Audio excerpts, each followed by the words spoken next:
લસણના ભાવ અત્યારે આસમાને પહોંચી ગયા છે। અત્યારે લસણના ભાવે તો ડ્રાયફ્રૂટના ભાવને પણ પાછળ છોડી દીધા છે। પહેલાં ટમેટાના ભાવ વધ્યા, જે બાદ ડુંગળીના ભાવ વધ્યા અને હવે લસણના ભાવ આસમાને પહોંચી ગયા છે। લસણના ભાવ વધતા ઘણા લોકો એવું કહી રહ્યા છે કે સટ્ટાના કારણે વધ્યા છે, પણ ના, એવું નથી। લસણના ભાવ વધવા પાછળ ઘણા કારણો જવાબદાર છે। લસણના ભાવ વધવા પાછળના કારણો વિશે જાણીએ તો અત્યારે માર્કેટિંગ યાર્ડમાં જૂનું લસણ પૂરું થઈ ગયું છે। બીજી, સૌરાષ્ટ્રમાં લસણનું વાવેતર ઓછું થયું છે, સાથે જ બદલતી જતી ઋતુ અને ઓછો વરસાદ કારણભૂત છે। અત્યારે તો સારા ભાવ મળી રહ્યા છે, પણ હજી સિઝનને છે ને 1 મહિનાની વાર છે, એટલે જે કાંઈ આગતરા લસણ છે એમને ભાવ મળે છે ખેડૂતને। પણ જો આવાને આવી બજાર રહીએ તો ખેડૂતને લાભ મળી રહ્યા આ વર્ષે। બાકી તો નકર આ ડુંગળી જેવું થાય જો તો પછી ખેડૂત અત્યારે પાયમાલ થઈ જાય એવું છે। એનું કારણ છે કે આ મોંઘારતમાં જો 2000થી નીચા જાય ને તો ખેડૂતને કાંઈ વધે જ નહીં।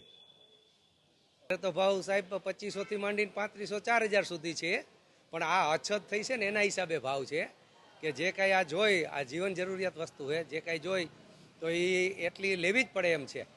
એટલે જો આમનમ બજાર ટકી રહીએ તો ખેડૂતો માટે એક લસણમાં આ વર્ષે સારું છે।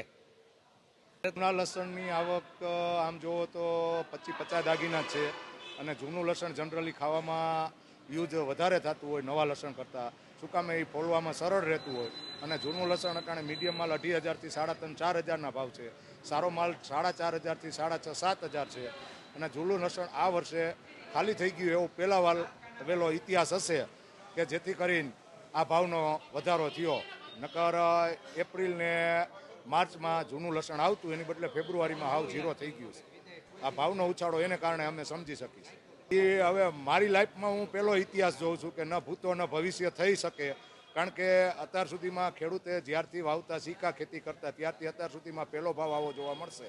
અને અત્યારે જે લસણ ખાલી થઈ ગયું જૂનું, એને કારણે આ ભાવનો ઉછાળો છે। બાકી કોઈ સટ્ટો કે આ તે કોઈ કહેતું હોય તો એ વાત ખોટી છે। અને નવું લસણ જે માર્કેટમાં આવવા માંડ્યું છે એ મધ્યપ્રદેશનું આવે, લોકલ લસણ અહીંનું નથી આવતું। મધ્યપ્રદેશનું લસણ આવે એ 2500થી 4500-5000, સારી ક્વોલિટી હોય 6000-7000 આવા ભાવ છે। મધ્યપ્રદેશ ઇન્દોર છે, બદનાવર છે, મંદસુર છે, નીમચ છે, આ બધા યાર્ડના લસણ આવે છે ખેડૂતો વેચવા અહીંયા। બાકી તો જનરલ સૌરાષ્ટ્રના લસણ હજી 1 થી 1.5 મહિનો લેટ આવે એવું દેખાય છે। એનું કારણ છે વરસાદી વાતાવરણ હતું, વાયરસ એને કારણે વધારે આવી ગયા, વાતાવરણ અનુકૂળ ન હોવાને કારણે થીપ્સ ને એવા રોગ આવ્યા છે। એને કારણે નવું લસણ ઉત્પાદનમાં થોડુંક ઓછું પણ રહેશે અને ક્વોલિટી પણ હલકી થશે। એટલે આવતા વર્ષે ભાવ અમે એવું ધારી શકીએ કે 2.5 થી 3500ની આસપાસના એવરેજ રહેવા જોઈએ એવો અંદાજ છે।